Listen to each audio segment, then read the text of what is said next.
tiemblan las manos. Las aprieto sobre el bolso de piel gastada que me regaló mamá cuando terminé la escuela, pero no sirve de nada.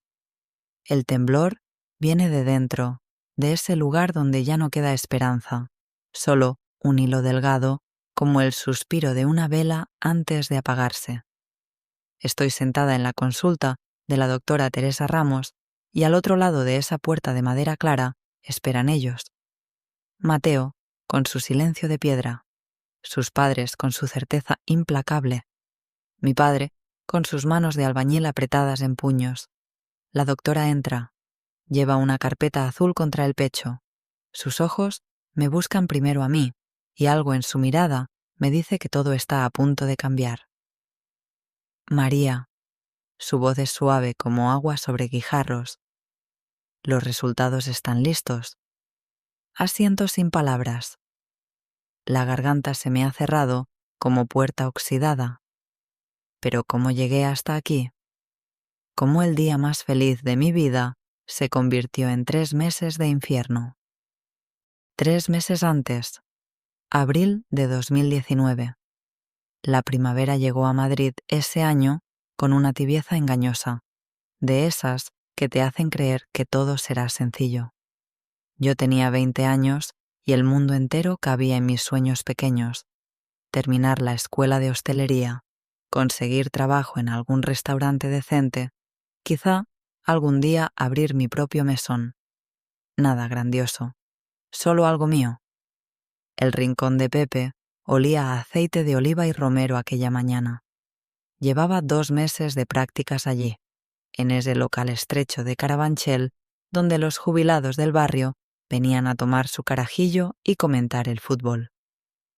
Pepe, el dueño, un hombre redondo con delantal perpetuamente manchado, me dejaba experimentar con las recetas entre el almuerzo y la cena. «Niña, ponte con las croquetas», me gritó desde la barra. «¿Que se nos acabaron?» Y ya sabes cómo se pone la gente. Me até el delantal azul con el logo del mesón bordado en hilo rojo. Mis manos conocían ya el ritmo, la bechamel, el jamón picado fino, el punto exacto antes de que se pegara. Mamá me había enseñado desde niña que cocinar era rezar con las manos. La puerta se abrió con el tintineo de la campanilla. Entró un hombre alto, de hombros anchos bajo una camisa de trabajo azul marino. Llevaba una caja de herramientas metálica que dejó en el suelo con cuidado. «Buenos días. Vengo por el horno». Su voz tenía ese acento peculiar, español, pero con algo más debajo, como una melodía en otro idioma.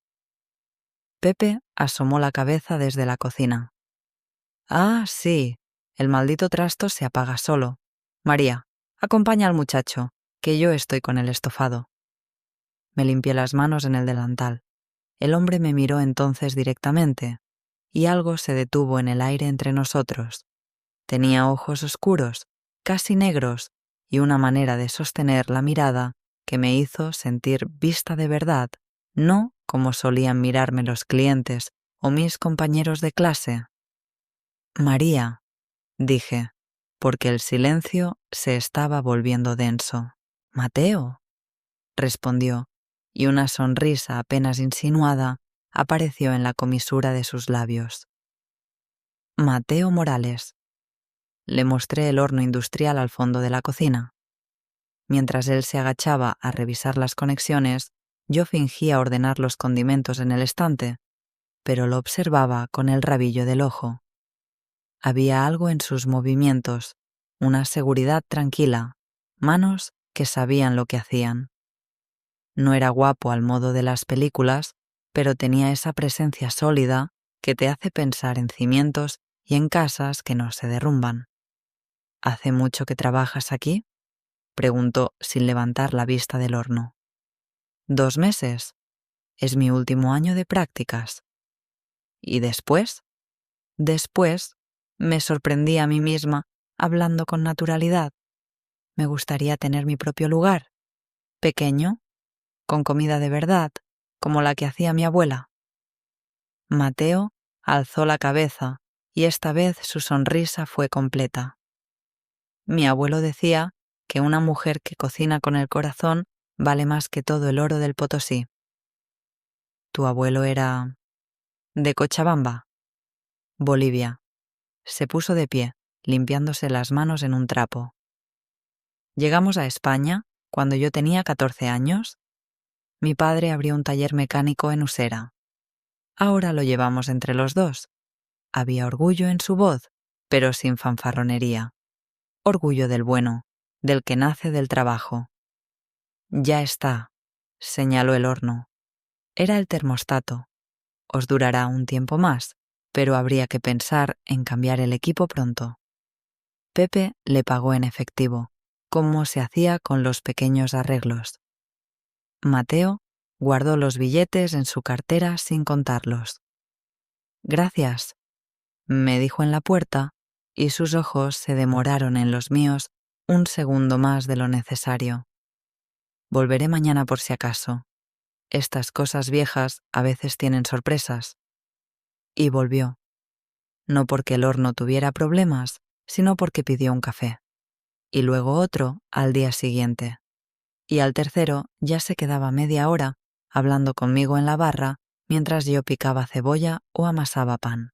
Hablaba poco, pero bien. Me contó de su familia, su padre Rodrigo, callado y trabajador, su madre Isabel, la que llevaba la casa con mano firme, su hermano Diego, 3 años menor y todavía buscando su camino. Me habló de Bolivia, de las montañas que se metían en las nubes, de la comida picante que yo tendría que aprender a hacer si queríamos llevarnos bien. Esa última frase me hizo sonrojar como una tonta. ¿Y tú? Preguntó un día. Cuéntame de tu familia. Somos de aquí, de toda la vida. Bueno, de Villaverde. Mi padre es albañil. Mi madre limpia oficinas. Gente sencilla. Hice una pausa. Me tuvieron tarde, cuando ya no esperaban más hijos. Mamá dice que fui su milagro de octubre. Los milagros siempre llegan cuando menos se esperan, dijo Mateo, y su mano rozó la mía sobre la barra. Fue apenas un roce, pero sentí cómo el calor me subía desde los dedos hasta la raíz del pelo. A las 2 semanas me invitó al cine. Una película que no recuerdo porque solo era consciente de su hombro junto al mío, del olor a jabón limpio de su camisa, de cómo mi corazón latía desbocado como caballo sin riendas. Después caminamos por el Retiro. Era una de esas tardes de abril donde el aire huele a tierra mojada y a promesas. Las glicinas del Palacio de Cristal colgaban como racimos de esperanza violeta. María se detuvo junto al estanque donde los patos dibujaban ríos en el agua. Yo no soy de los que pierden el tiempo. Tengo 24 años y busco algo serio. Una familia. Una vida de verdad. El corazón me dio un vuelco. ¿Me estás pidiendo que me des la oportunidad de conocerte bien, de presentarte a mi familia, de ver si esto que siento, se tocó el pecho, es lo que creo que es? ¿Y qué es lo que crees que es? El principio de todo, respondió. Me besó entonces, con el atardecer de testigo y el rumor del agua como música. Su boca era cálida y firme, nada tentativa, nada inseguro. Un beso que sabía a decisión tomada. Caminamos de vuelta, agarrados de la mano, y yo iba envuelta en una burbuja de cristal donde todo brillaba y nada podía salir mal. El domingo, dijo al despedirnos en la parada del autobús. Ven a comer a casa. Mis padres quieren conocerte. ¿Ya les hablaste de mí? Mi madre tiene olfato para estas cosas. Supo desde el primer día que llegué tarde a casa con esa cara de tonto. Me reí, pero algo pequeño y frío se movió en mi estómago. Una premonición que entonces no supe leer. El domingo llegó con un cielo sin nubes. Me puse mi mejor vestido, el azul marino con florecitas blancas que mamá me había cosido para mi graduación. Nada atrevido, nada que pudiera malinterpretarse. zapatos bajos, un toque de brillo en los labios, el pelo recogido en una cola sencilla. Usera era un barrio que no conocía bien, pero Mateo me esperaba en la boca del metro. Me llevó por calles estrechas donde los letreros estaban en español y en otros idiomas que no reconocí, donde olía a especias y a fritura distinta, donde la gente hablaba alto y con las manos. Aquí, señaló un edificio de ladrillo visto, de esos de los años 70. Tercero B. Subimos por unas escaleras limpias que olían a lejía. La puerta se abrió antes de que llamáramos. Isabel Morales era una mujer pequeña pero compacta, como esas piedras de río pulidas por años de corriente. Llevaba el pelo negro recogido en un moño apretado, una blusa bordada de colores vivos y una falda larga.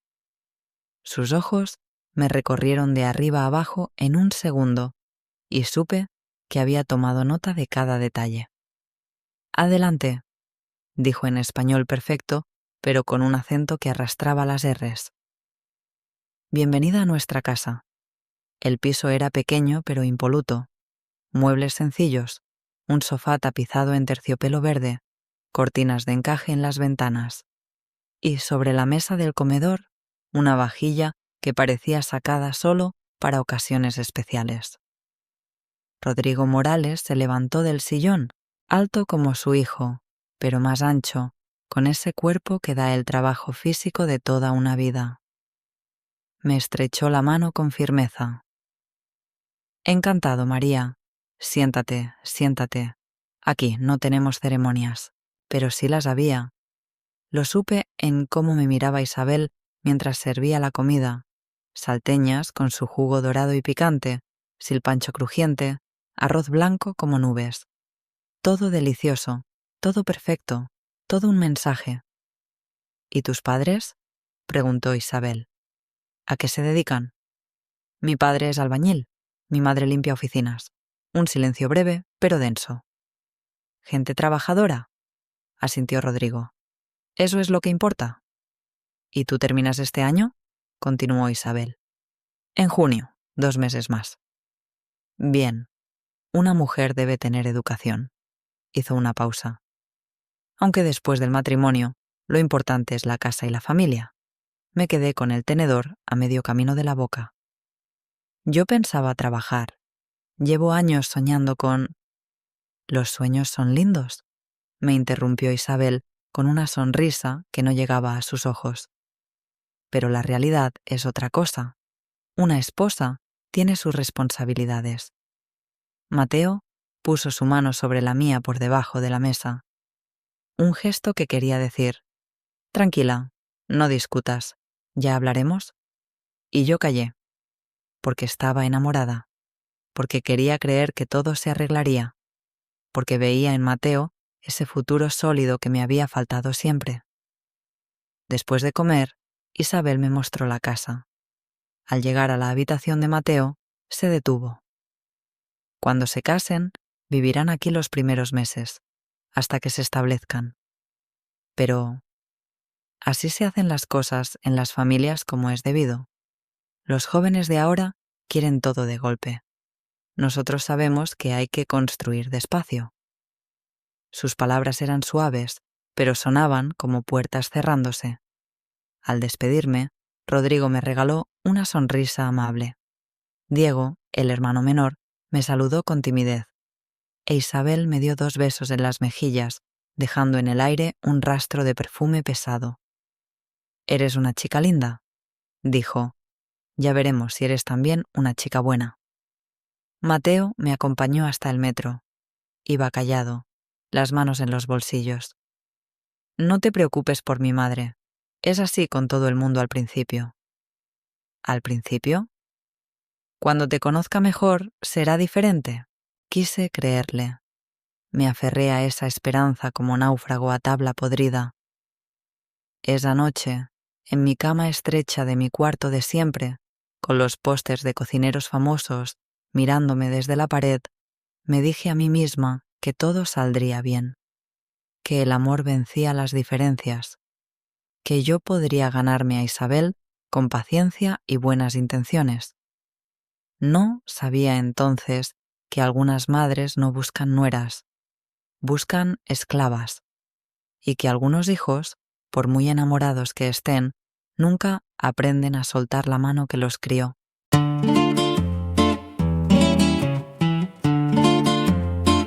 Mayo llegó con ese calor temprano que anuncia veranos largos. Yo flotaba en una nube hecha de planes y promesas, de llamadas nocturnas donde la voz de Mateo me arrullaba como agua de manantial, de encuentros fugaces entre sus turnos en el taller y mis clases. Una tarde, Mateo apareció en el rincón de Pepe con sus padres. Los tres venían vestidos como para una ocasión importante.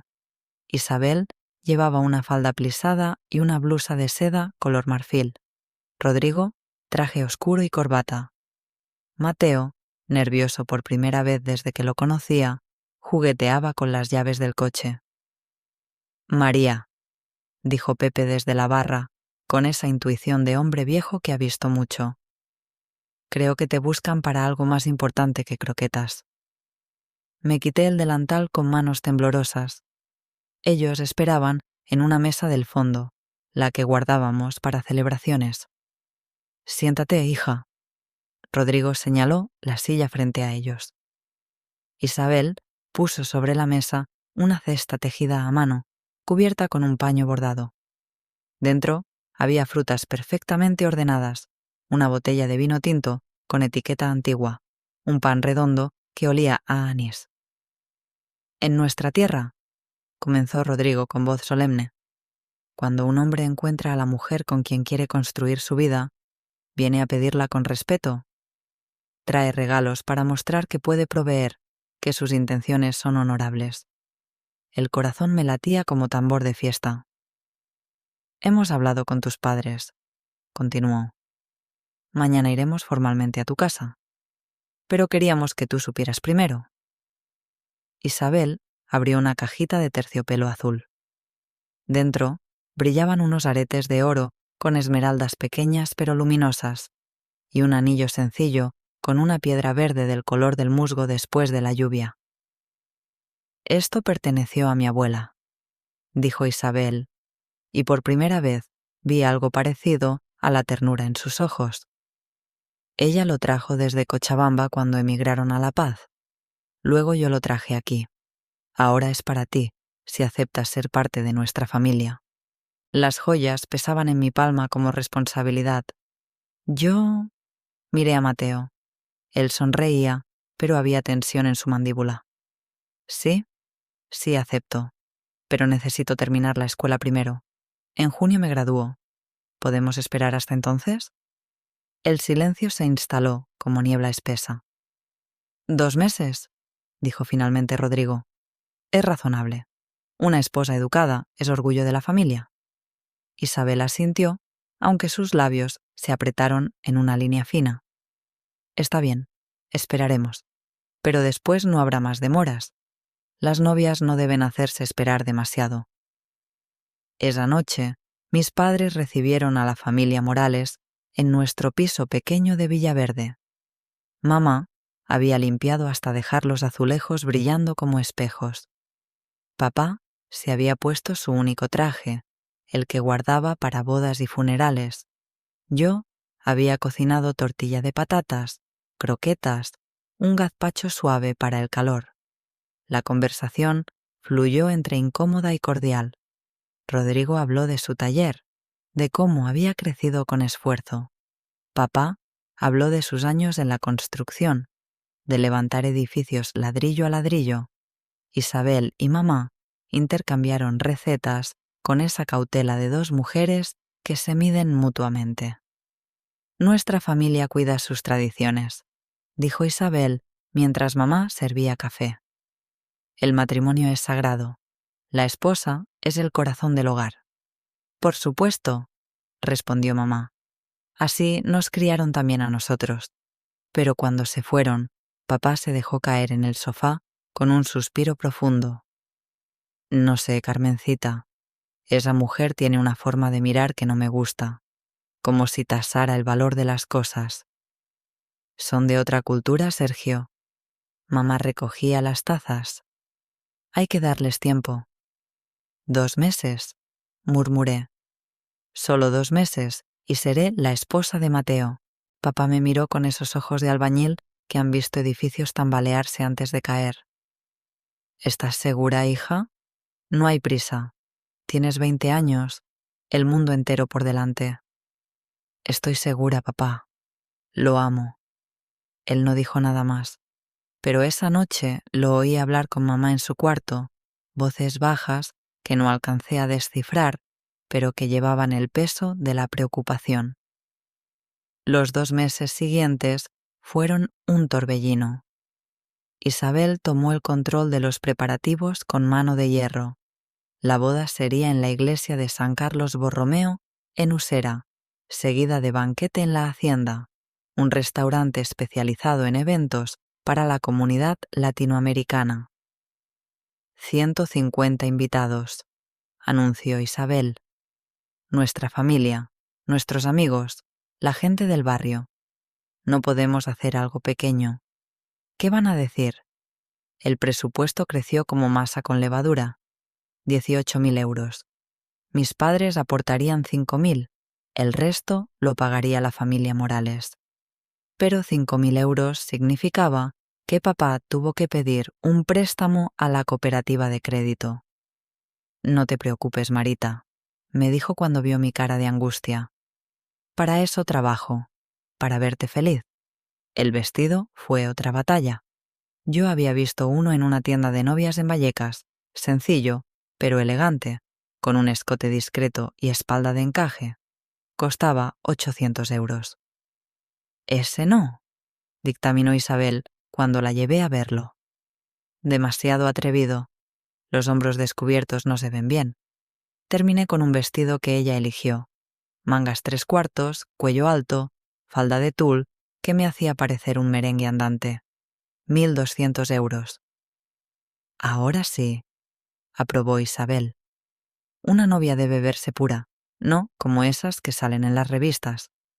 Mateo estaba cada vez más ausente. Cuando lo veía, me hablaba de trabajo, de planes para el futuro, de cómo ampliarían el taller. Pero cuando yo mencionaba mi idea de buscar empleo después de la boda, él cambiaba de tema. Ya hablaremos de eso, decía. Primero hay que establecerse. Una tarde, 2 semanas antes de la boda, me encontré con Laura en el mercado. Habíamos estudiado juntas, compartido sueños, mientras practicábamos cortes de juliana y reducciones de vino. ¡María!, me abrazó con ese entusiasmo que siempre tuvo. No te he visto desde la graduación. ¿Es verdad que te casas? El 15 de junio. Tan pronto. Sus ojos se abrieron. ¿Y tu trabajo? ¿Tu mesón? Después, respondí, y las palabras sonaron huecas incluso a mis propios oídos. Primero el matrimonio. Laura me miró con algo parecido a la lástima. Ten cuidado, María. No pierdas de vista quién eres.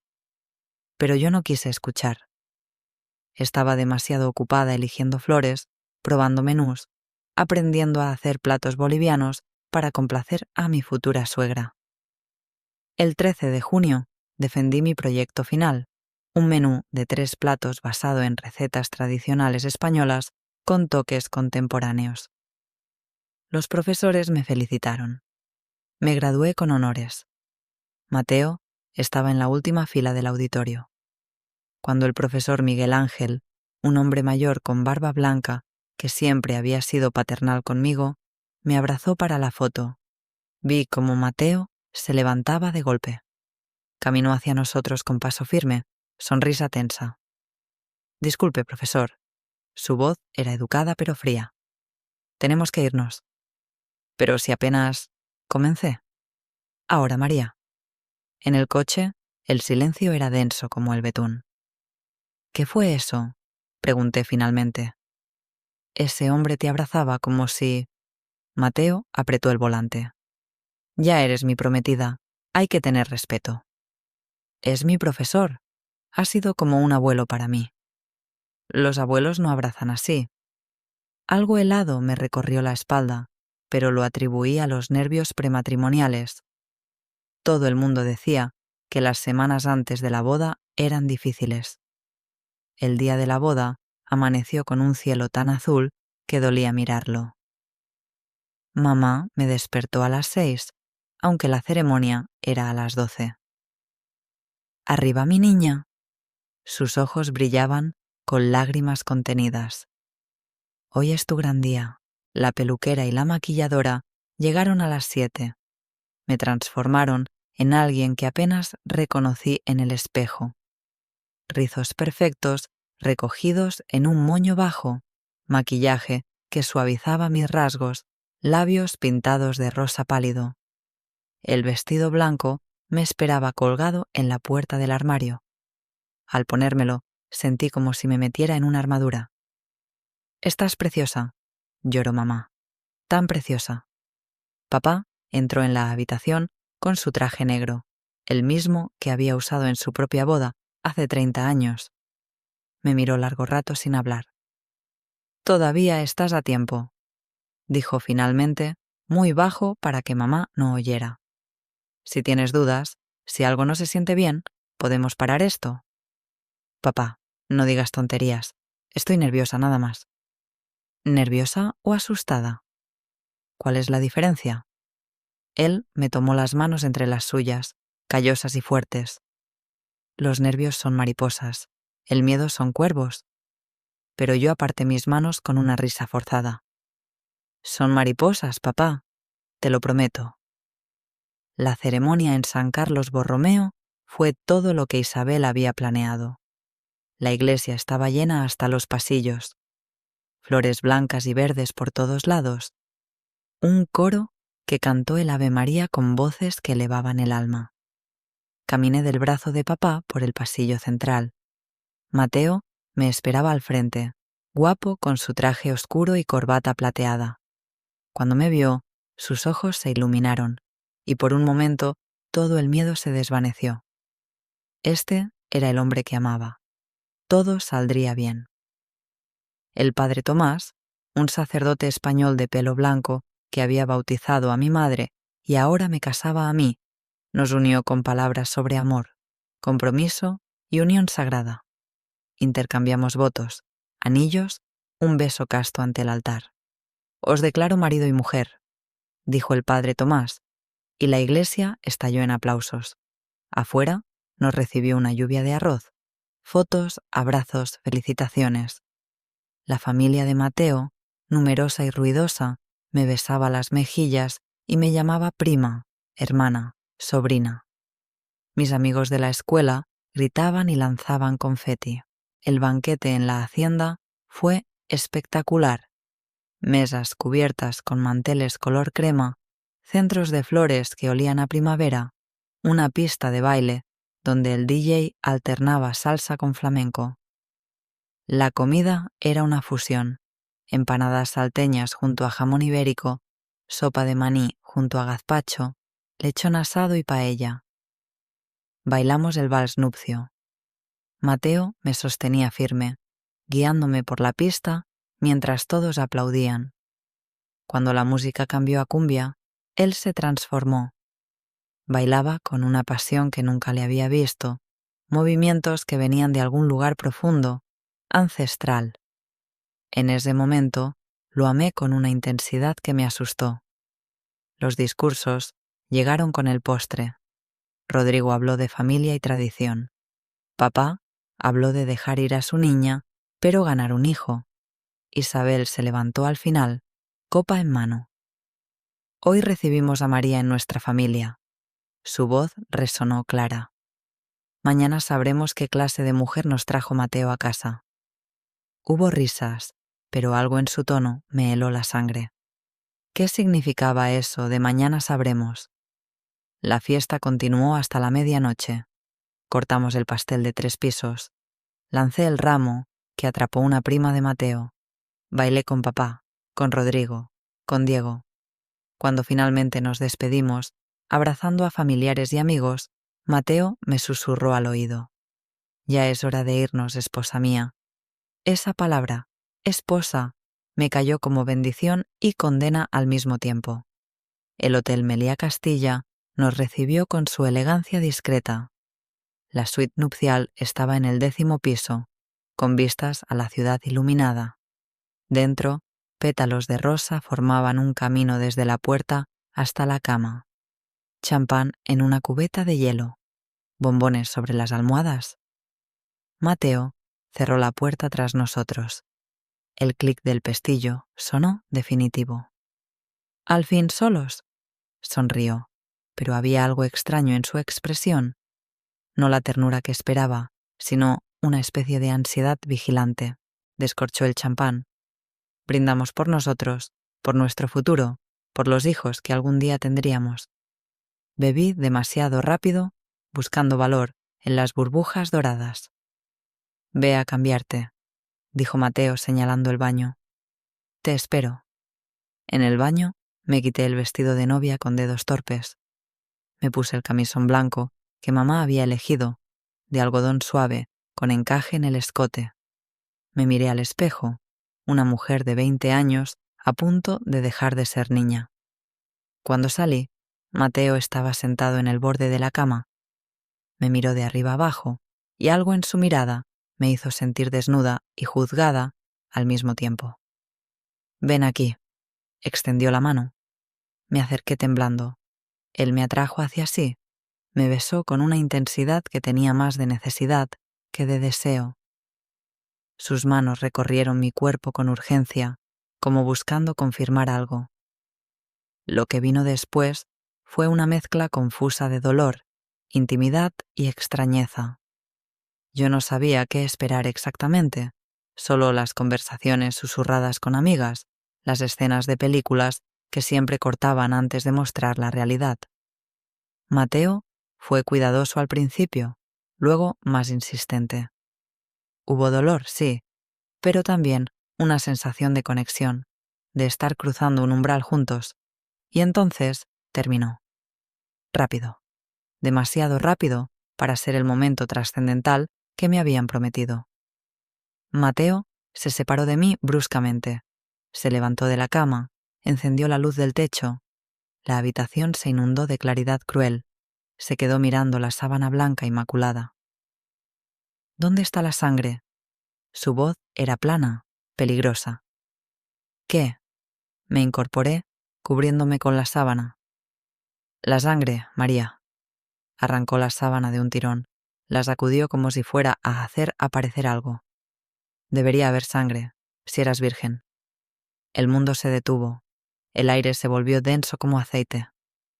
«Mateo, ¿qué estás diciendo?». «¡Que me mentiste!». Su grito rebotó en las paredes. «Todo este tiempo me hiciste creer que eras pura, que esperabas. Y ahora esto. Nada. Ni una gota. Pero yo nunca...». Las lágrimas empezaron a caer. «Mateo, te juro que nunca estuve con nadie más». «Todas dicen lo mismo». Tiró la sábana al suelo. «Mi madre me advirtió. Me dijo que las españolas no son como nuestras mujeres. Pero yo defendí tu honor. Le dije que tú eras diferente». «Soy diferente. Soy honesta». Me bajé de la cama, envuelta en la sábana como en una mortaja. «No sé por qué no hay sangre, pero yo te juro por todo lo sagrado que nunca...». «No jures en vano», me interrumpió con desprecio. «Ya es demasiado tarde para juramentos». Agarró una almohada y una manta del armario. «¿Qué haces?». «No puedo dormir en esa cama contigo, no hasta que esto se aclare». Se instaló en el sofá, junto a la ventana, dándome la espalda. Me quedé de pie en medio de la habitación, temblando. La novia feliz de hace unas horas se había convertido en una acusada sin defensa. «Mateo, por favor». Mi voz era apenas un susurro. «Hablemos. Tiene que haber una explicación». Pero él no respondió. Su silencio era una pared más sólida que cualquier piedra. Me metí en la cama, aún con el camisón puesto, y lloré hasta que no me quedaron lágrimas. Lloré por la felicidad perdida, por la inocencia destrozada, por la injusticia de ser condenada sin crimen. A través de la ventana, Madrid brillaba indiferente. En algún lugar de esa ciudad, familias dormían en paz. Parejas se amaban sin sospecha. El mundo seguía girando, pero mi mundo acababa de romperse en 1000 pedazos afilados. Y lo peor de todo era que ni siquiera sabía por qué.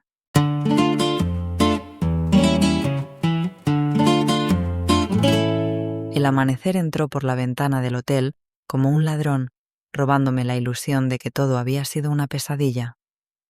Me dolía el cuerpo, me dolía el alma. Mateo seguía en el sofá, despierto, con la mirada fija en el techo. No hablamos mientras nos vestíamos. No hablamos en el ascensor. No hablamos en el coche que nos llevaba de vuelta a Usera, a la casa de sus padres, donde, según la tradición, pasaríamos nuestros primeros meses de casados. La sábana blanca estaba doblada dentro de una bolsa de plástico en el maletero. Isabel nos esperaba en la puerta del edificio. Llevaba un delantal limpio sobre su vestido oscuro, el pelo recogido con tanta fuerza que le estiraba las sienes. Sus ojos fueron directamente a la bolsa en manos de Mateo.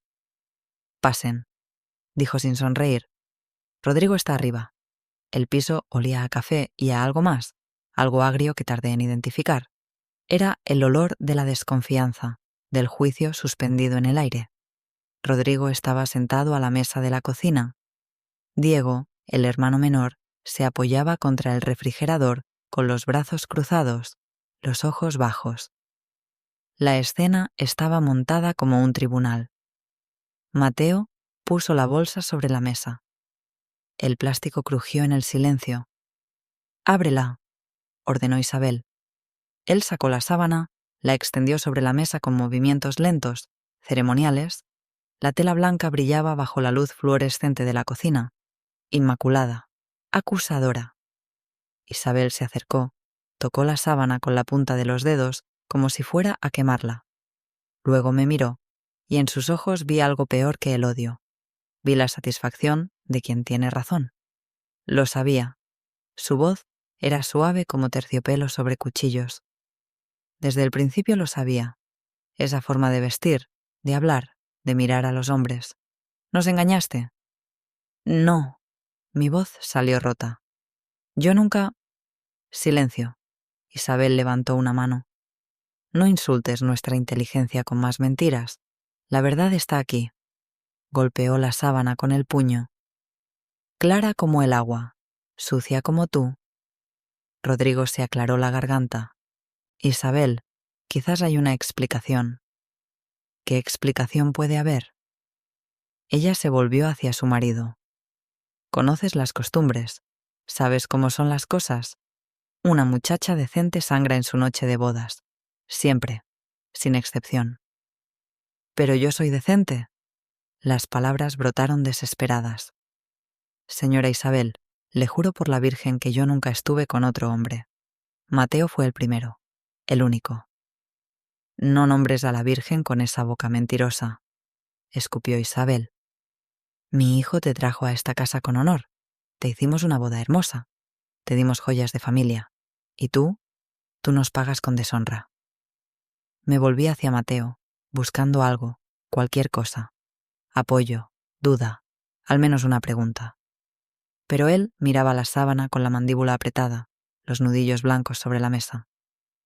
Mateo, supliqué, diles que yo te amaba, que esperé por ti, que me engañaste. Su voz era de hielo. Eso es lo que les digo. Algo se quebró dentro de mí, algo que nunca volvería a estar entero. Diego se movió incómodo contra el refrigerador.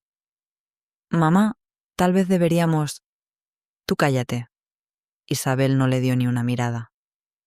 Esto es asunto de adultos. Se volvió hacia mí y en su rostro se dibujó una decisión tomada. Tienes dos opciones, María. La primera, nos divorciamos ahora mismo. Vuelves con tus padres con la vergüenza que te corresponde. y toda la ciudad sabrá por qué. El corazón me martilleaba en los oídos. ¿Y la segunda? Te quedas, trabajas para ganarte tu lugar en esta familia. Demuestras con hechos lo que no pudiste demostrar con tu cuerpo, que puedes ser una buena esposa. ¿Quedarme?, repetí, aturdida. ¿Bajo nuestras reglas? Isabel cruzó los brazos. Sin salida sola, sin teléfono, sin contacto con tus amigas. Todo lo que hagas lo harás bajo nuestra supervisión, hasta que decidamos que has pagado tu deuda. Eso es, busqué la palabra, una cárcel. Es una oportunidad, corrigió Rodrigo, aunque su voz sonaba incómoda. Muchas familias no la darían. Miré a Mateo.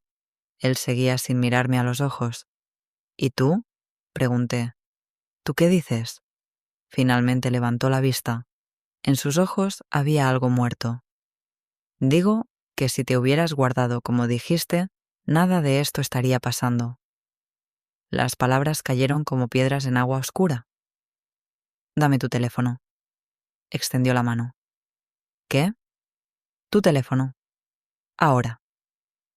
Con dedos entumecidos saqué el móvil de mi bolso. Él lo tomó, lo apagó, se lo entregó a su madre. Isabel lo guardó en el bolsillo de su delantal como quien guarda las llaves de una celda. Así está mejor, dijo ella. Ahora ve a cambiarte. Hay ropa de trabajo en el cuarto. El desayuno no se hace solo. Y así comenzó mi vida en la prisión sin barrotes. Los primeros días fueron de aturdimiento.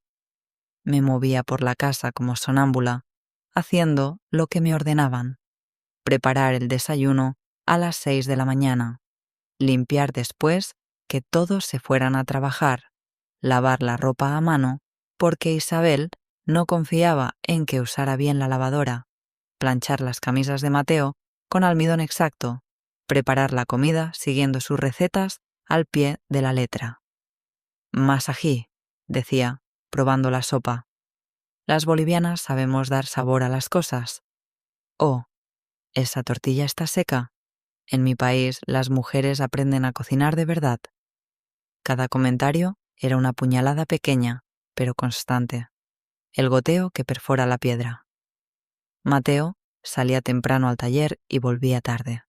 Dormíamos en la misma cama, pero él se ponía de espaldas a mí, tan al borde del colchón que a veces pensaba que se caería. Nunca me tocaba. Apenas me hablaba. Pásame la sal. Cierra la ventana. Planchaste mis camisas. Órdenes, solo órdenes, como si yo fuera una empleada, no su esposa. Una semana después de la boda, llegó la familia. Primos, tíos, comadres de Isabel. Se sentaron en la sala mientras yo servía café y empanadas que había pasado la mañana preparando. Así que tú eres la nueva, dijo una mujer robusta con aretes de oro que le colgaban hasta los hombros. La española. Lo dijo como quien dice la extranjera, la ajena, la que no pertenece. Sí, señora. María. María, repitió, probando el nombre en su boca como algo agrio. Qué moderno se ha vuelto Mateo, ¿no? En mis tiempos los muchachos se casaban con gente de su tierra. Isabel sonrió, pero era una sonrisa de cuchillo. Los jóvenes de ahora creen que el amor es suficiente. Luego aprenden que hay cosas más importantes: la familia, la tradición, el respeto. Las mujeres asintieron, bebiendo su café, mirándome con ojos que medían y encontraban falta. Otra mujer, más joven, con la cara llena de maquillaje, se inclinó hacia adelante. ¿Y? ¿Ya hay bebé en camino? El silencio que siguió fue espeso como brea. ¿Todavía no?, respondí, sintiendo cómo el calor me subía a las mejillas. Ah, la mujer intercambió miradas con las demás. Qué raro. Recién casados y nada todavía. Isabel intervino con voz neutra.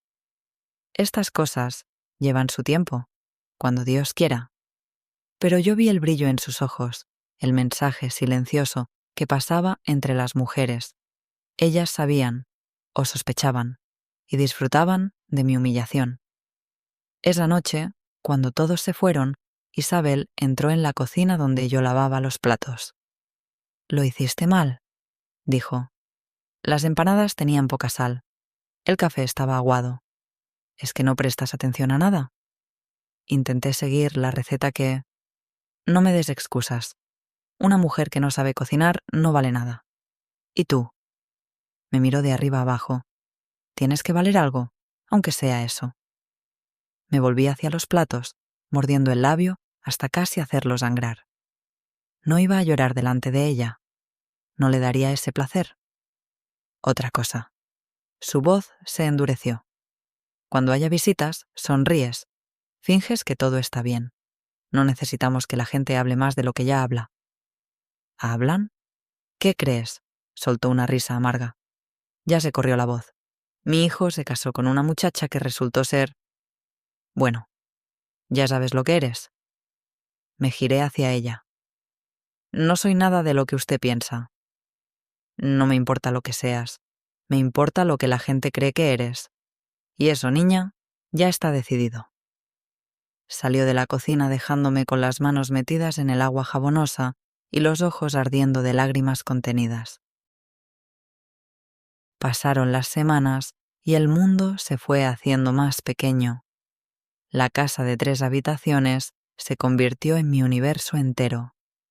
Conocía cada grieta en las paredes, cada mancha en el techo de la cocina, cada sonido, el zumbido del refrigerador, el goteo del grifo del baño que Rodrigo decía que iba a arreglar pero nunca arreglaba, el tintineo de las llaves de Mateo cuando llegaba por la noche. Mi cuerpo cambió. Adelgacé tanto que mis huesos se marcaban bajo la piel. Los vestidos que había traído de casa de mis padres me colgaban como trapos. Isabel lo notó. «Estás muy flaca», dijo un día, aunque no sonaba preocupada, solo crítica. «¿Qué va a pensar la gente? ¿Que no te damos de comer?» «No tengo mucha hambre», murmuré. «Pues tenla. ¿No vamos a cargar con una enferma?» Pero el hambre había desaparecido junto con todo lo demás, la alegría, la esperanza, el sentido del yo.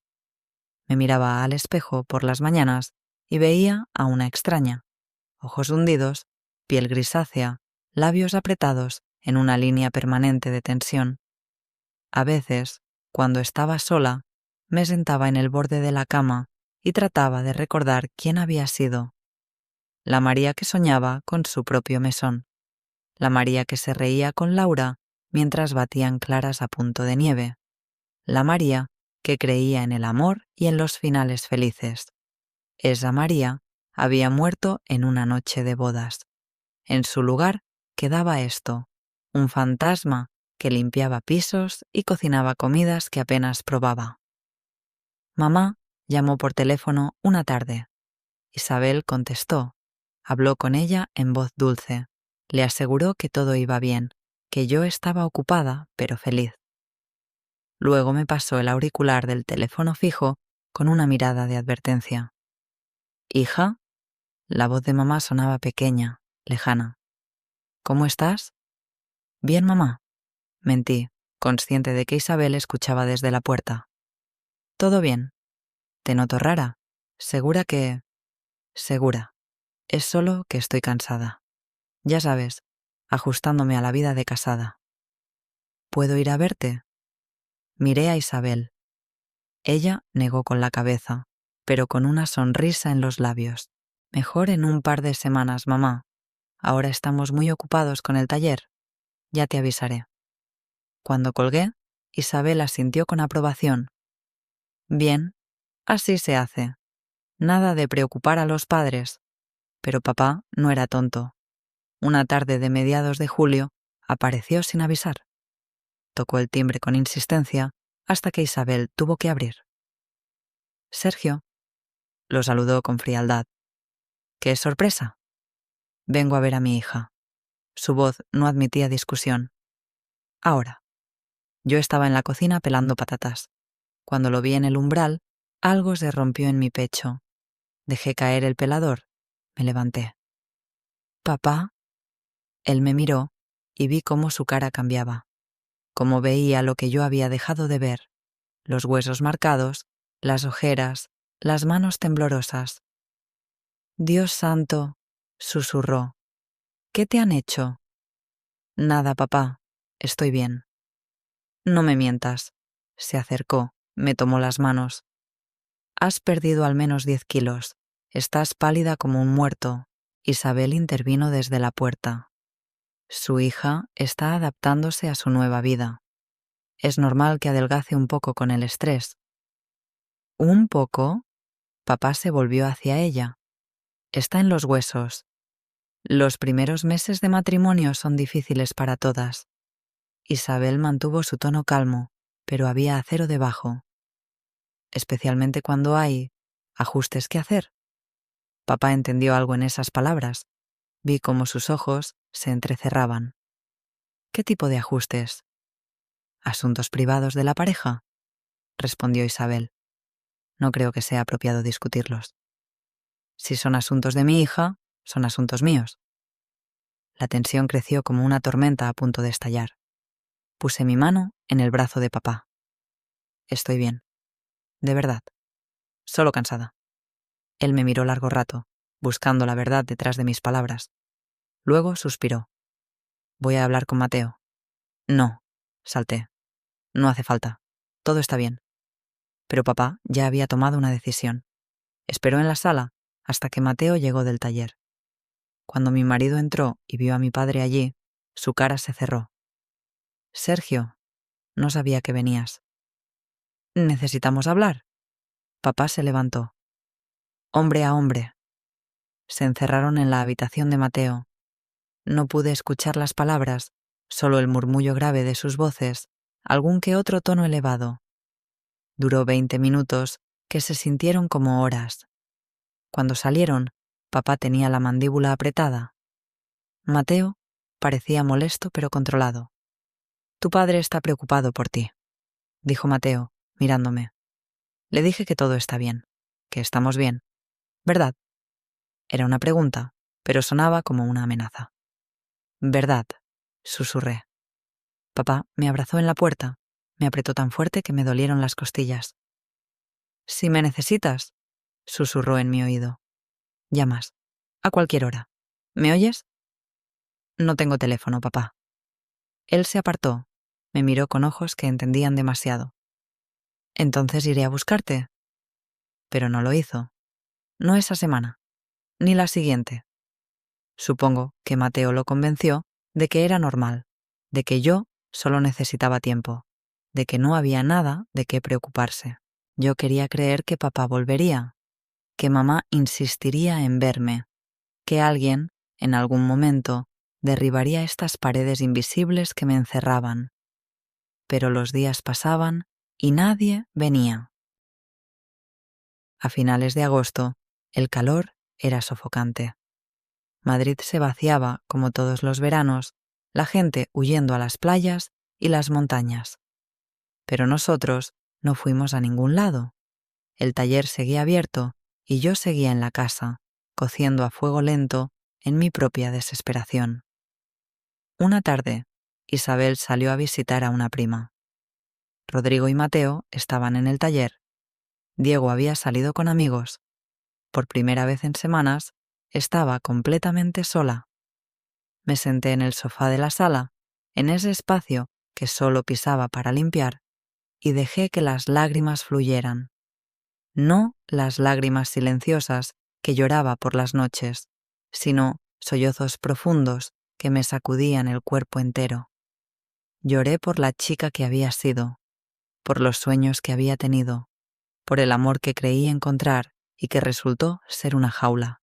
Lloré por mi madre, que no sabía la verdad, por mi padre que intuía, pero no actuaba, por mí misma, tan tonta, tan ciega, tan desesperadamente ingenua. Cuando las lágrimas se secaron, me quedé vacía. Un cascarón, una cáscara sin fruto. En ese momento pensé que sería más fácil desaparecer, dejar de existir, pero entonces vi las fotos en la repisa. Mamá sonriendo en mi graduación, papá con su brazo sobre mis hombros. No podía hacerles eso. No podía destrozarlos así. Me levanté, me lavé la cara. Volví a poner la máscara. Cuando Isabel regresó, yo estaba pelando berenjenas para la cena, las manos firmes, la cara neutra. «Qué buena», dijo ella. «Ya aprendes a ser útil». No respondí. Ya no había nada que decir. Septiembre llegó con sus primeros frescores, con el regreso de la gente a la ciudad, con ese aire de nuevos comienzos que para mí no significaba nada.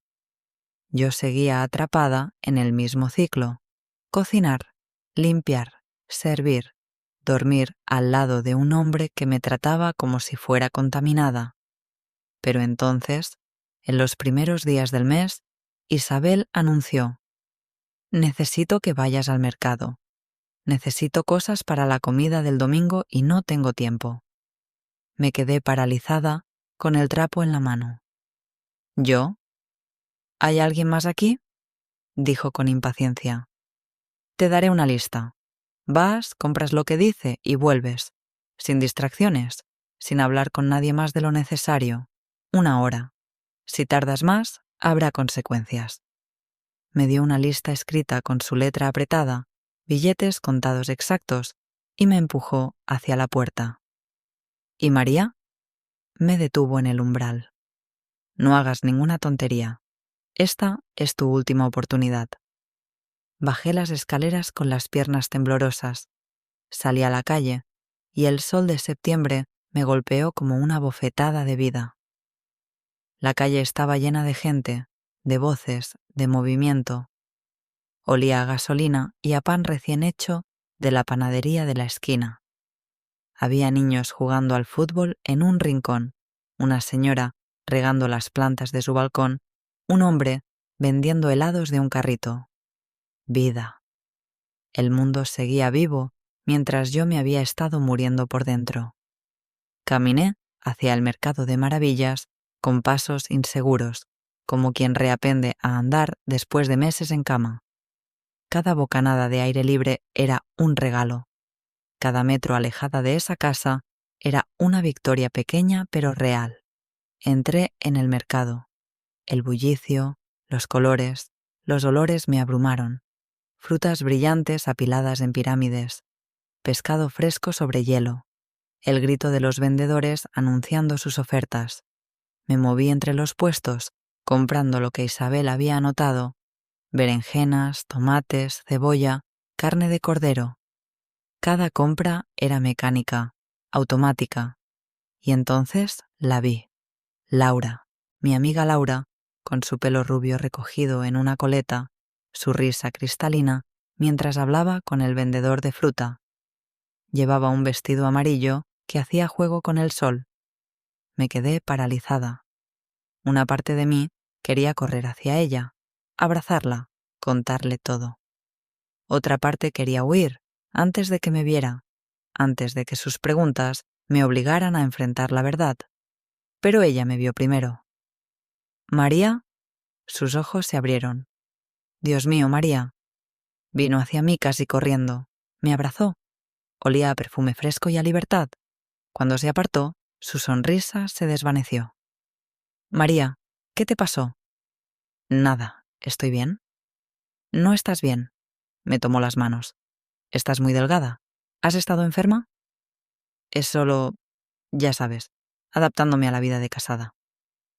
Laura me estudió con esos ojos que siempre veían demasiado. «¿Te trata bien? ¿Mateo te trata bien?». «Sí, sí, todo bien». Pero mi voz sonaba hueca incluso a mis propios oídos. Laura abrió la boca para decir algo más, pero entonces miró su reloj. «Mierda, tengo que correr. Trabajo en el registro civil ahora, ¿sabes? Y mi jefa es una bruja con los horarios». Hizo una pausa. «Oye, ¿tienes mi número? Llámame. Hablemos. Te echo de menos». «No tengo teléfono ahora». Las palabras salieron antes de que pudiera detenerlas. «¿No tienes...?» Laura frunció el ceño. «¿Por qué no?». «Es una larga historia». «¿María?». «De verdad, Laura, tengo que irme. Me esperan en casa». Empecé a alejarme, pero ella me agarró del brazo. «Espera». Rebuscó en su bolso, sacó una tarjeta. «Esta es mi dirección de trabajo y mi número. Si me necesitas para lo que sea, búscame. ¿Vale?» Tomé la tarjeta con dedos temblorosos, la metí en el bolsillo de mi falda. «¿Vale?» «Promételo. Prométeme que si algo va mal, me buscarás». «Te lo prometo». Pero era una mentira. Porque, ¿qué podría hacer Laura? ¿Qué podría hacer nadie? Nos despedimos y seguí con mis compras, pero las palabras de Laura rebotaban en mi cabeza. Había algo más que había dicho, algo al principio de nuestra conversación, algo sobre el registro civil, y entonces me acordé. Hace mucho tiempo, cuando aún estudiábamos, Laura había mencionado algo.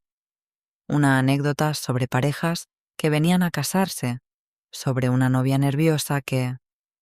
Me detuve en medio del pasillo del mercado con la bolsa de verduras en una mano. ¿Qué había dicho Laura sobre esa novia? Intenté recordar, pero había pasado tanto tiempo y mi mente estaba tan cansada. Pagué las compras y salí del mercado. Tenía que volver. Isabel había dicho 1 hora y ya llevaba 50 minutos fuera. Pero al pasar junto a un locutorio, ese tipo de lugares donde los inmigrantes van a llamar a sus países y a usar Internet, me detuve. Tenía 5 euros en el bolsillo, dinero que Isabel me había dado para el autobús en caso de que las compras pesaran mucho. 5 euros. 30 minutos de Internet.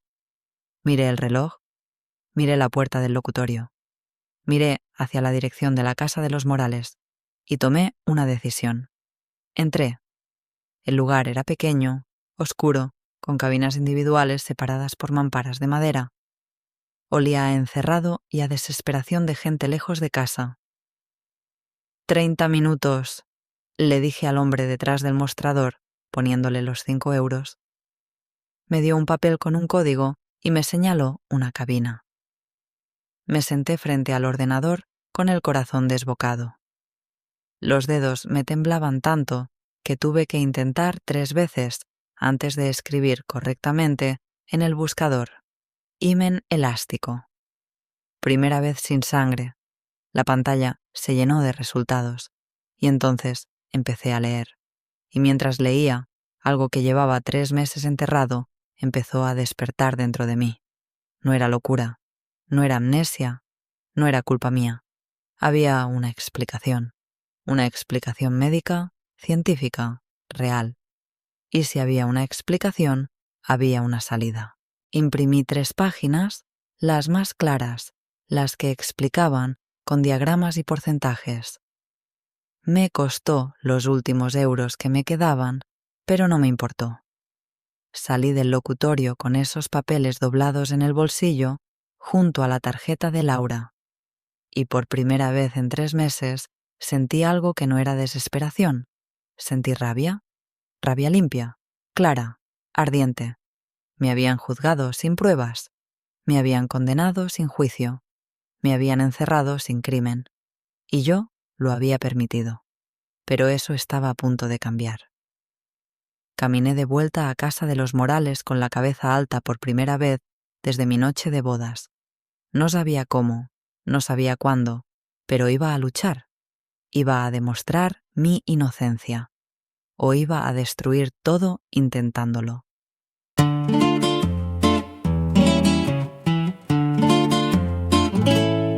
Esa noche no pude dormir. Las páginas impresas ardían en mi bolsillo como brasas. Las había escondido entre la ropa interior en el fondo del cajón, pero sentía su presencia como si gritaran. El 18-20% de las mujeres presentan himen elástico. La ausencia de sangrado no indica actividad sexual previa. Es una variación anatómica normal. Palabras que cambiaban todo. Palabras que me devolvían mi inocencia. Mateo roncaba suavemente en su lado de la cama. Lo miré en la penumbra. Este hombre que decía amarme me había condenado sin escucharme. Su familia me había enjaulado. Y yo había dejado que lo hicieran porque creí que no tenía defensa, pero ahora la tenía. A la mañana siguiente esperé a que todos salieran. Isabel fue la última en irse a su clase de costura en el centro comunitario. Apenas cerró la puerta, saqué las páginas. Las leí 1, 2, 3 veces, memorizando cada palabra, cada porcentaje, cada diagrama. Luego las doblé con cuidado y las volví a esconder. El plan se fue formando en mi mente como una telaraña. Necesitaba 2 cosas: pruebas médicas y testigos. No bastaba con artículos de Internet. Necesitaba un doctor, un examen oficial, algo que ni Isabel ni Mateo pudieran refutar. ¿Pero cómo? No tenía dinero propio. No tenía teléfono. No podía salir sin permiso. La respuesta llegó esa tarde cuando Isabel regresó de su clase. «El sábado viene toda la familia a comer», anunció. «Quiero que todo esté impecable. Tu suegra Rosa viene desde Guadalajara. Es muy exigente. Una reunión familiar. Gente. Testigos potenciales». «Claro», dije mansamente. «¿Qué quiere que prepare?» Los días siguientes los pasé en una calma extraña. Por fuera seguía siendo la nuera sumisa, la esposa castigada.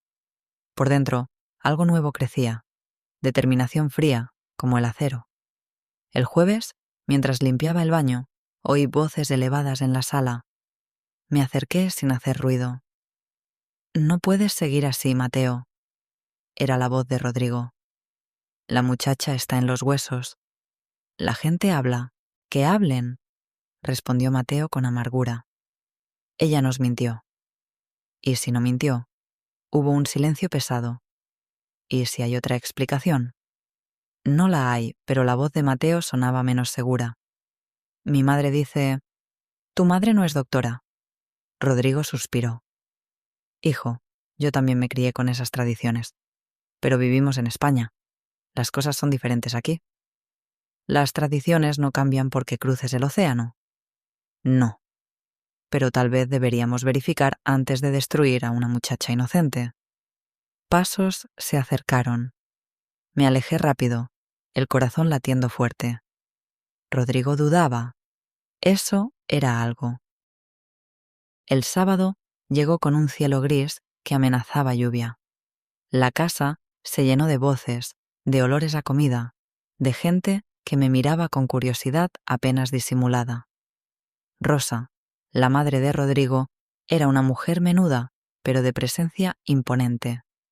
Llevaba un vestido negro riguroso y un rosario en las manos. Me miró como quien inspecciona ganado en el mercado. «Así que tú eres la que causó el problema», dijo sin preámbulos. «Abuela», intervino Mateo incómodo. «Por favor». «¿Por favor qué?» Rosa se sentó en el mejor sillón. «En mis tiempos, estas cosas se arreglaban de otra manera. Una muchacha deshonesta no entraba en una familia decente». Tragué saliva. «Señora, yo no soy deshonesta». «Eso dicen todas». Serví el almuerzo con manos temblorosas. 14 personas alrededor de la mesa. Tíos, primos, cuñados. Todos hablaban, reían, comían. Yo era invisible, un fantasma sirviendo platos. Hasta que Rosa habló de nuevo.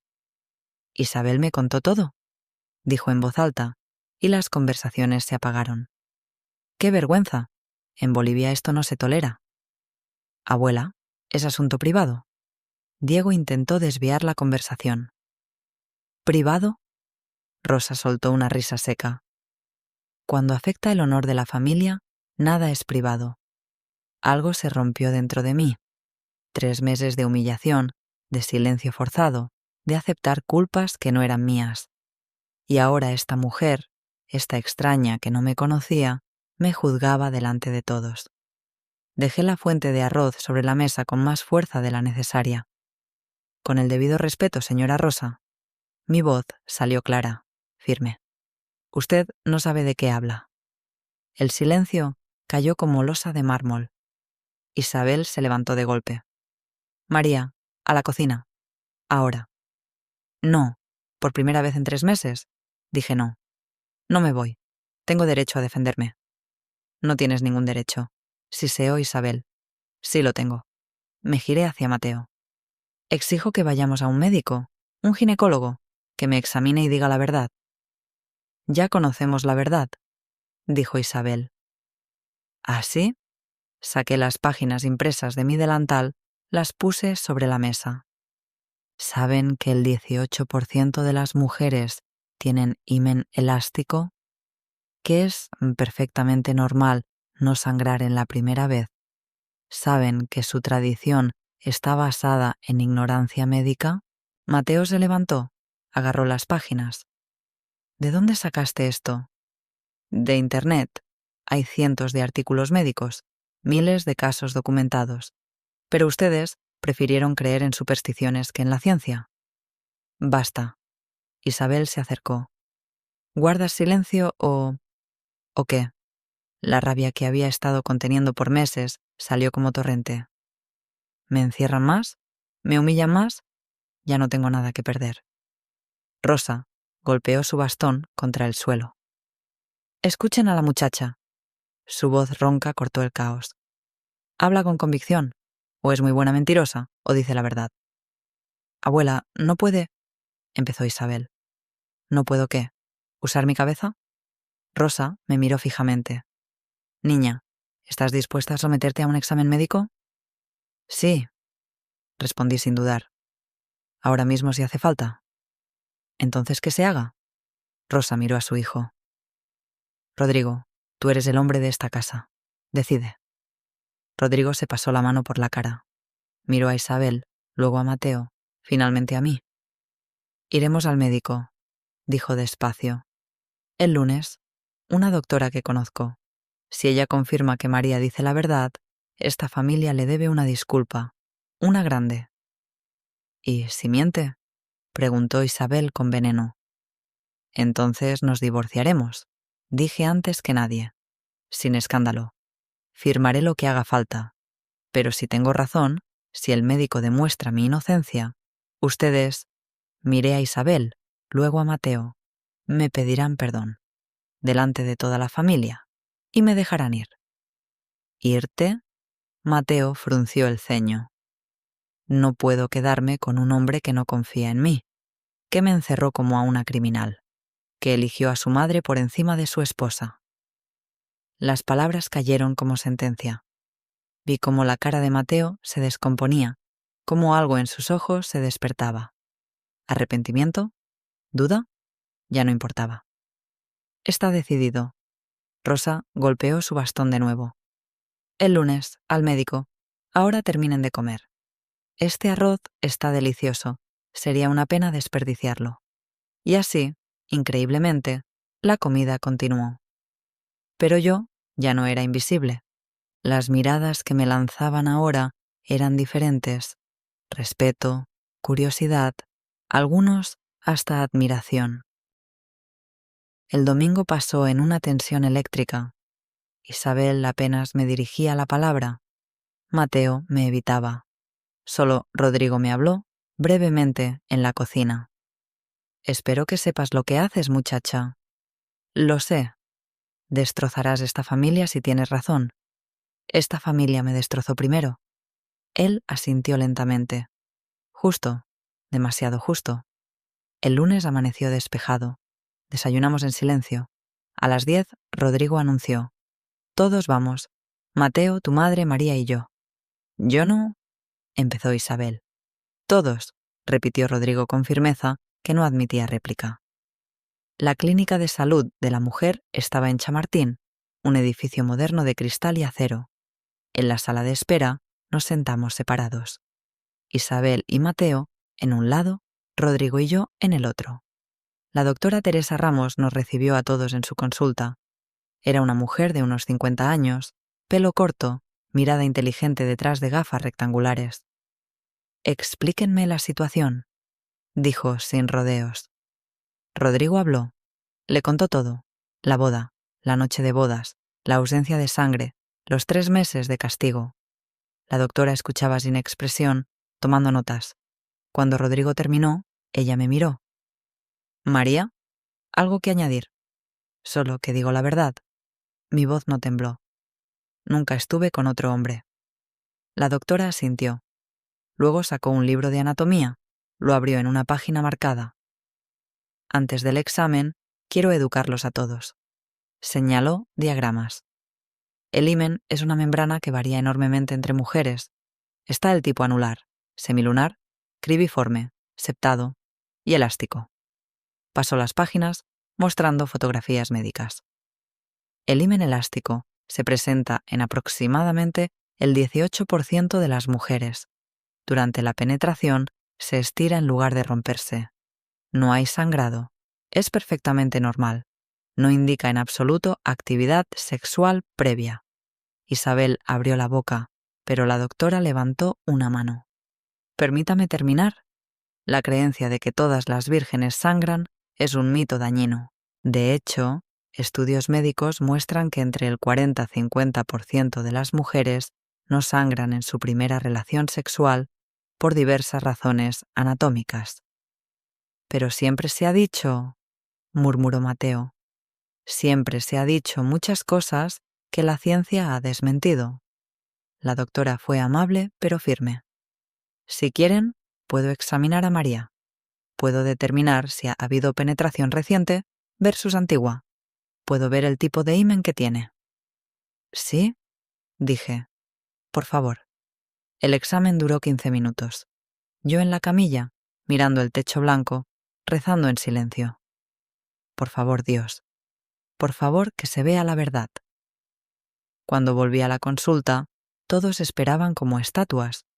La doctora se sentó, escribió en su computadora, imprimió un documento.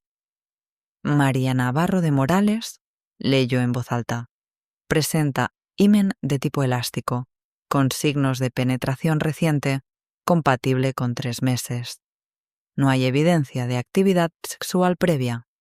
El himen, aunque estirado, permanece técnicamente intacto. Diagnóstico. Himen elástico intacto, variante anatómica normal.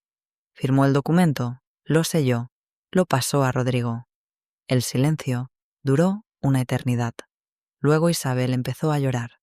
No lágrimas delicadas, sino sollozos profundos que le sacudían los hombros.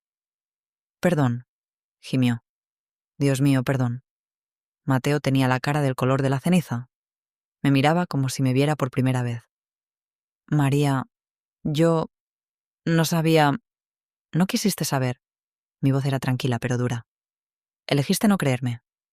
Rodrigo me puso una mano en el hombro. Te debemos más que disculpas, te debemos justicia. ¿Me deben mi libertad? Lo miré. ¿Cómo acordamos? Él asintió. La tendrás. Salimos de la clínica en silencio. En el coche, Isabel seguía llorando. Mateo miraba por la ventana, la mandíbula apretada. Rodrigo conducía con expresión grave. Yo miraba Madrid pasar, la ciudad donde había llegado como novia feliz y de donde saldría como mujer libre. Destrozada, sí, pero libre. Cuando llegamos a casa, me fui directa a la habitación. Saqué mi maleta del armario y empecé a empacar. No tenía mucho. La ropa que había traído, algunos libros, las joyas que Isabel me había dado el día del compromiso. Mateo entró sin llamar. ¿Qué haces? Lo que dije que haría. Me voy. Pero ya sabemos la verdad. ¿Podemos empezar de nuevo? Me volví hacia él, incrédula. ¿Empezar de nuevo? ¿Después de 3 meses de infierno? ¿Después de que me trataste como basura? Yo no sabía... Exacto. No sabías.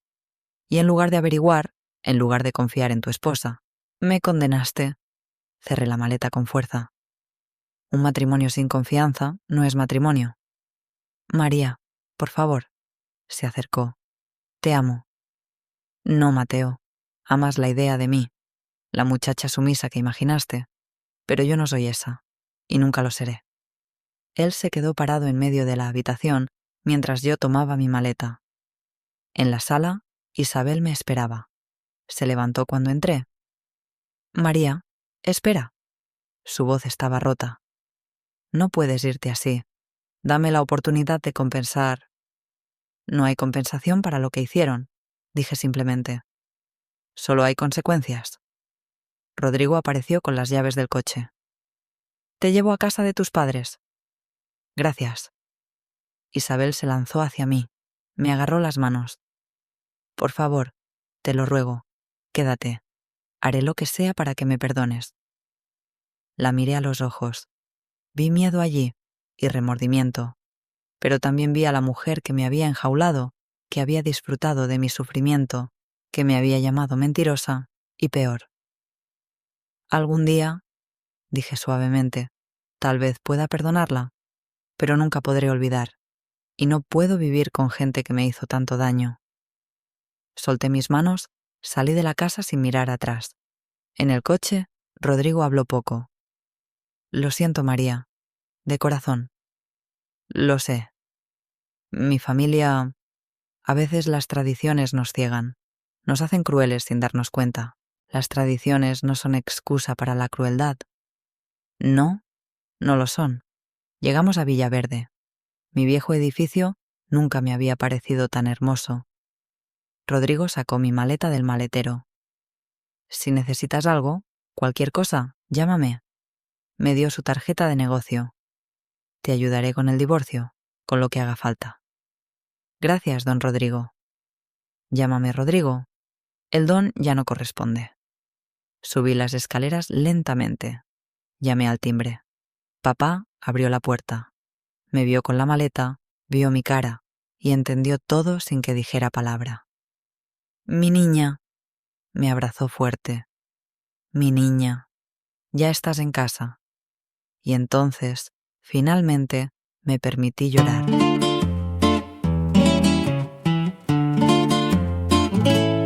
Los primeros días en casa de mis padres fueron de silencio y sueño. Dormí 14 horas seguidas la primera noche, como si mi cuerpo recuperara todos los meses de insomnio de golpe. Mamá me despertaba suavemente para comer, sopas calientes, arroz con pollo, natillas de postre. Comida que sabía a infancia, a protección, a amor sin condiciones. Papá no hacía preguntas.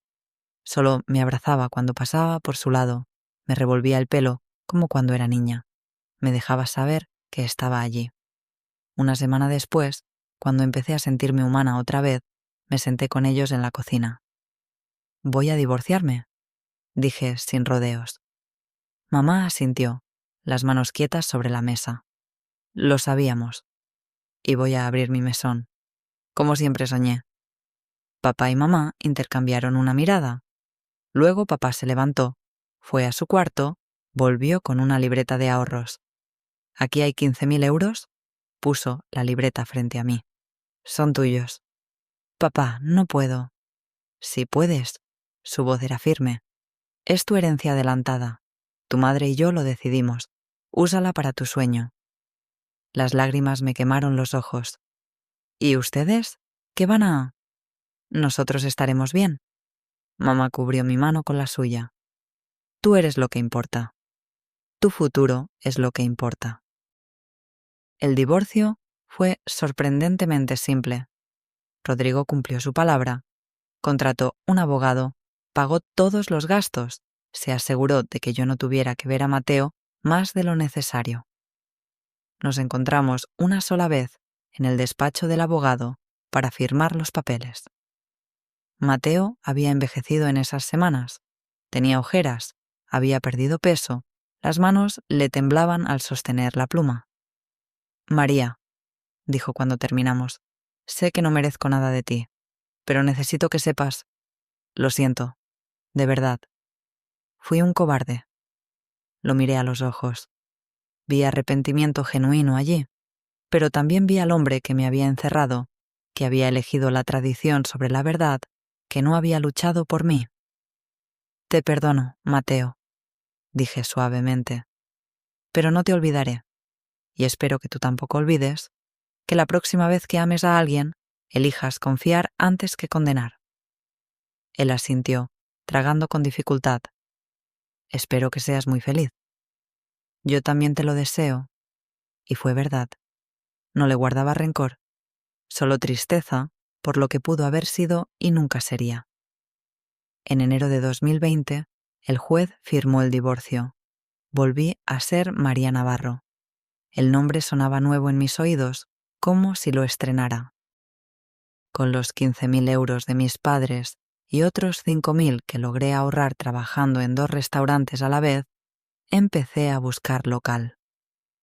Quería algo pequeño, auténtico, en un barrio con vida propia. Lo encontré en marzo, justo antes de que el mundo se detuviera. Era un antiguo colmado en Carabanchel, cerca de donde había hecho mis prácticas.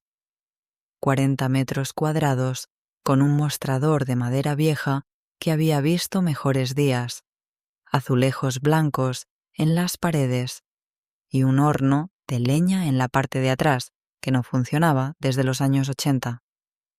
El dueño, un señor mayor llamado Eusebio, me miró con escepticismo. ¿Una chica sola? ¿Sin marido? ¿Sin socios? Sola, confirmé. ¿Es un problema?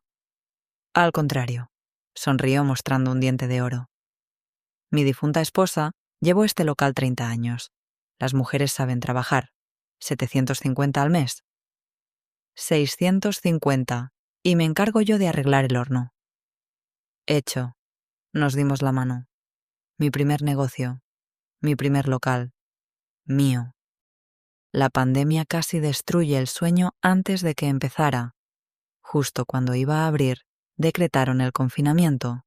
Madrid se vació. Las calles se volvieron fantasmales. Pero yo no me rendí. Si la gente no podía venir a mí, yo iría a ellos. Registré mi negocio como reparto a domicilio. Cociné desde la cocina de mis padres las primeras semanas. Croquetas, empanadas, tortillas, cocido madrileño en tuppers. Papá hacía las entregas en su vieja bicicleta con una caja aislante atada al portaequipajes. Creé una página en Instagram, Mesón de María. Fotos sencillas de la comida, historias contando el origen de cada receta. Las croquetas de mi abuela.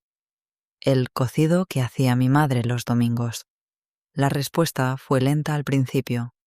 10 pedidos la primera semana, 20 la segunda. Pero cada cliente que probaba mi comida repetía y traía a otros. Para mayo estaba ganando 1.200 euros al mes. No era mucho, pero era mío. Ganado con mi esfuerzo, sin depender de nadie. En junio, cuando empezaron a levantar restricciones, pude finalmente entrar en el local. Pasé 2 meses limpiando, pintando, arreglando. Papá y el tío Antonio repararon el horno de leña. Mamá y su hermana cosieron manteles y cortinas. Laura, que se había convertido en mi mejor amiga de nuevo, pintó un letrero a mano. Mesón de María, como en casa de tu abuela. El día de la inauguración, 1 de septiembre de 2020, apenas dormí. Me levanté a las 5, preparé las primeras ollas de cocido, amasé pan, hice croquetas hasta que me dolieron las manos. A las 12 abrí las puertas. Entraron 3 clientes en toda la tarde, pero al día siguiente fueron 5 y al otro 8. El boca a boca funcionaba mejor que cualquier publicidad. Comida casera de verdad, como la que hacía mi madre.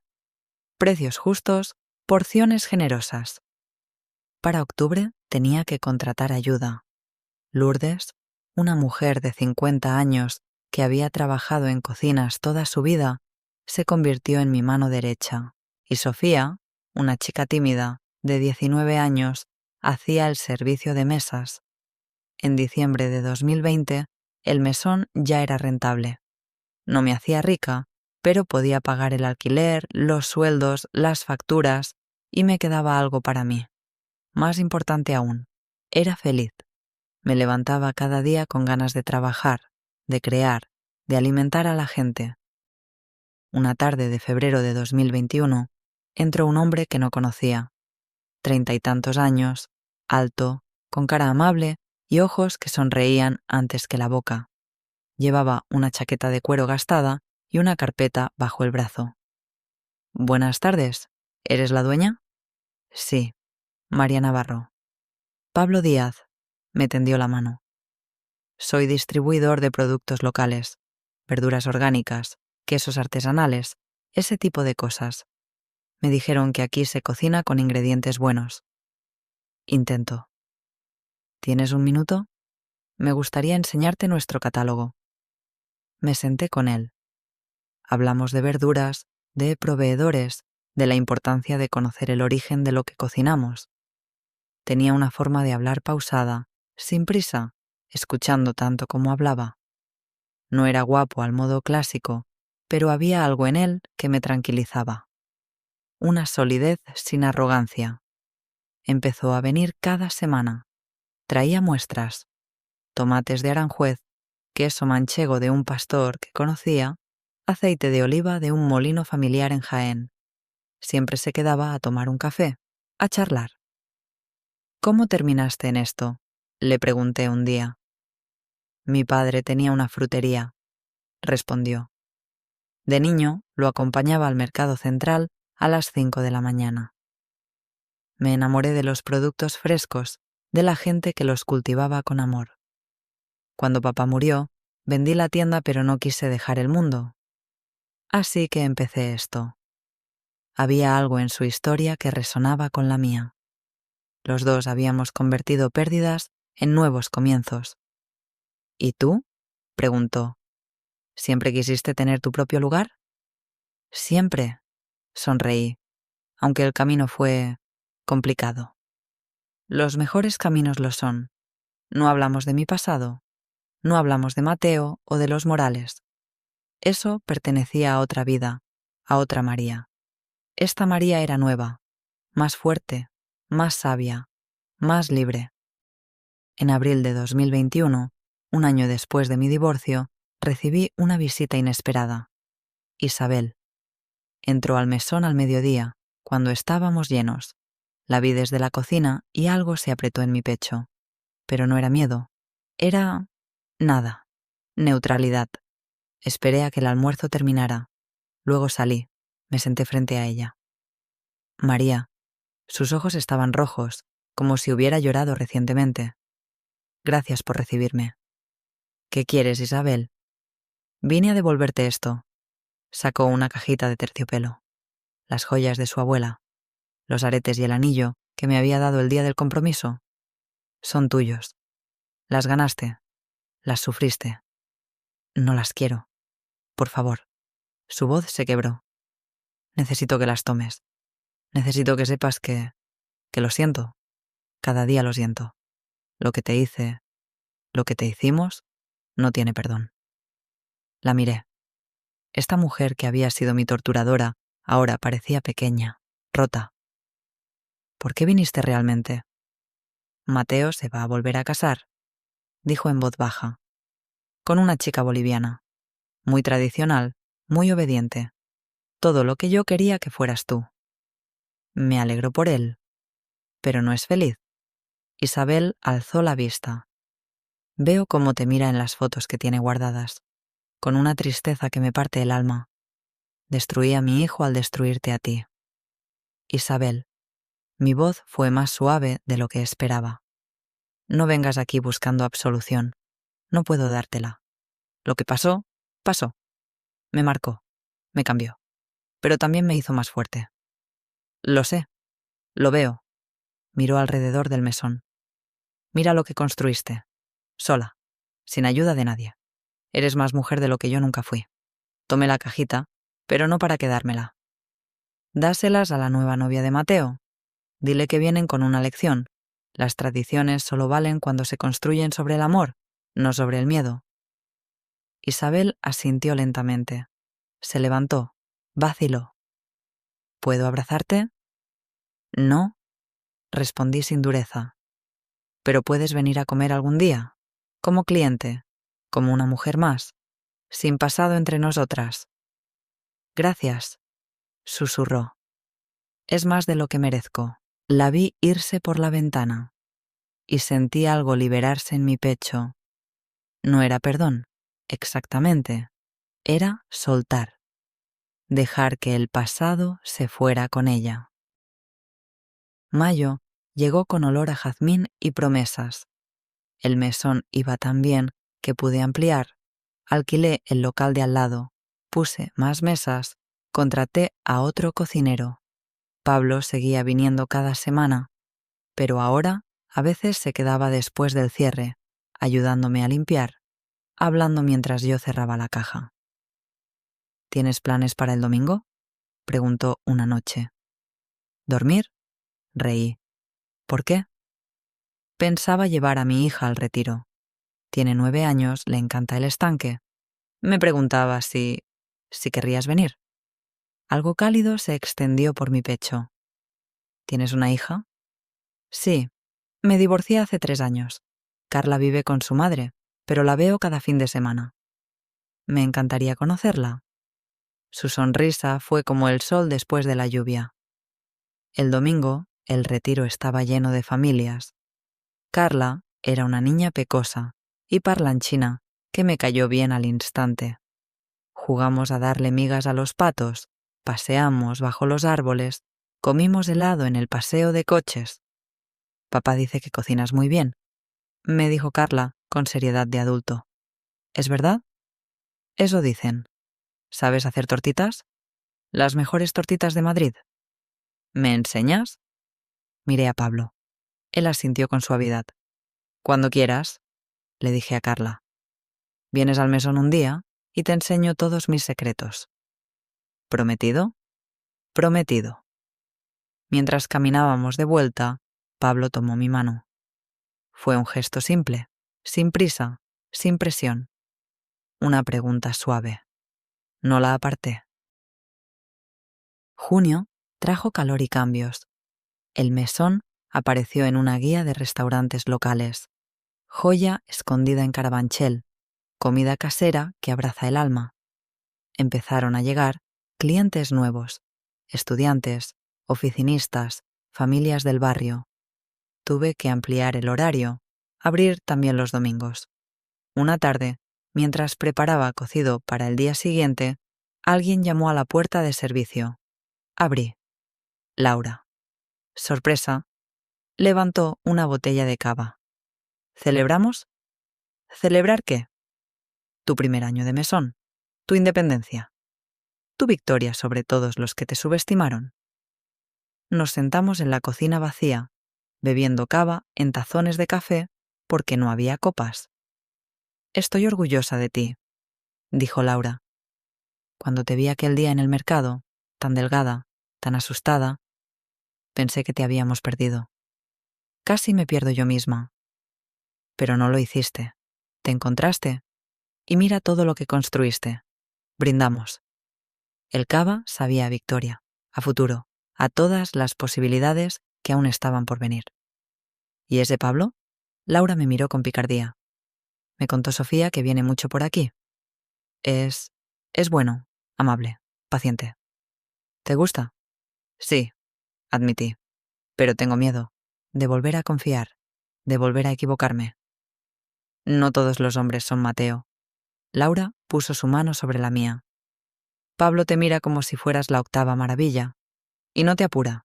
Eso vale oro. Tenía razón. Pablo nunca presionaba, nunca exigía. Simplemente estaba allí, constante como el amanecer. En julio tuve una cita con Pablo. Una de verdad. Me llevó a un pequeño teatro en Lavapiés donde daban una obra de humor. Reímos hasta que nos dolió el estómago. Después, caminamos sin rumbo por el barrio, entre grafitis coloridos y bares con terrazas llenas. María se detuvo bajo una farola. Me gustas. Mucho. Pero no quiero presionarte. Sé que vienes de algo difícil. Puedo esperar todo lo que necesites. No quiero que esperes. Las palabras salieron antes de pensarlas. Quiero intentarlo. Contigo. Despacio. Pero intentarlo. Me besó entonces. Suave, respetuoso. Un beso que preguntaba en lugar de tomar. Y por primera vez desde mi noche de bodas, no sentí miedo. Sentí paz. Agosto trajo la noticia. El mesón había ganado una mención en los premios locales de gastronomía. Mejor restaurante de barrio. La noche de la ceremonia fui con vestido nuevo, tacones que me hacían caminar raro y el pelo suelto por primera vez en meses. Pablo me acompañó. Mamá y papá estaban en primera fila. Laura gritó más fuerte que nadie cuando anunciaron mi nombre. Subí al escenario temblando. Tomé el pequeño trofeo de cristal y miré al público. Hace 2 años, empecé. Estaba en el peor momento de mi vida. Sin dinero, sin esperanza, convencida de que mi sueño había muerto. Pero había gente que creyó en mí cuando yo no creía en mí misma. Busqué a mis padres con la mirada. Mi padre me dio sus ahorros. Mi madre me dio su fuerza. Mi amiga Laura nunca dejó de empujarme hacia adelante. Y todos mis clientes, cada uno de ustedes que probó mi comida y volvió, me dieron algo más valioso que el dinero. Me dieron propósito.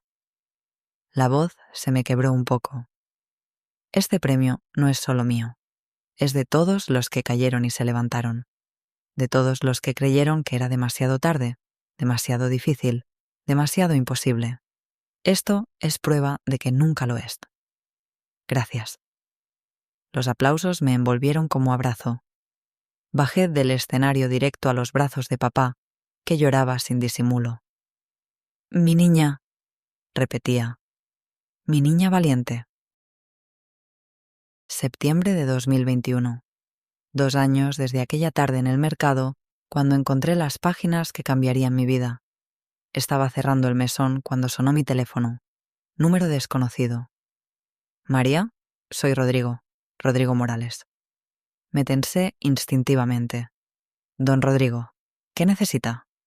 Nada. Solo quería que supieras. Mateo se casó el fin de semana. Ya lo sabía. ¿Su madre me lo dijo? Sí, bueno. Hizo una pausa. También quería decirte que tu nombre salió en la conversación. En el brindis. Mateo. Dijo que esperaba que su nueva esposa fuera tan valiente como tú. Tan fuerte, que había aprendido, demasiado tarde, lo que significaba una mujer de verdad. No supe qué responder. ¿Y yo? Rodrigo continuó. Quería que supieras que a veces paso por tu mesón. No entro. Solo miro por la ventana. Veo cómo sonríes mientras trabajas. Y me alegro. De verdad me alegro de que hayas encontrado tu camino. Gracias, don Rodrigo. Cuídate, María. Y perdónanos. Si puedes. Colgó antes de que pudiera responder. Me quedé con el teléfono en la mano, mirando mi mesón. Las mesas limpias esperando el día siguiente. El horno apagado pero aún tibio. El letrero pintado a mano en la ventana. Esto era mío. Lo había construido desde cenizas, desde dolor, desde la peor versión de mí misma hasta la mejor. Y nadie, nunca, podría quitármelo. Pablo apareció en la puerta. ¿Lista? Carla quiere que cenemos en tu casa. Dice que tu madre hace las mejores croquetas después de ti. Sonreí. ¿Vamos?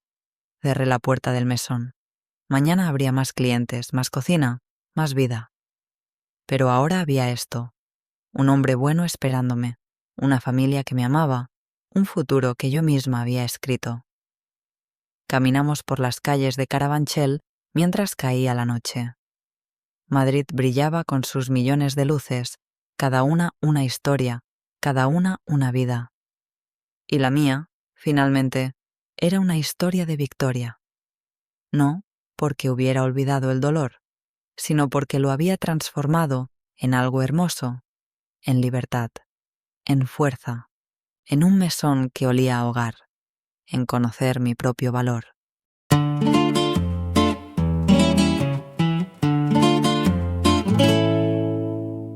Queridos amigos, ¿les gustó nuestra historia?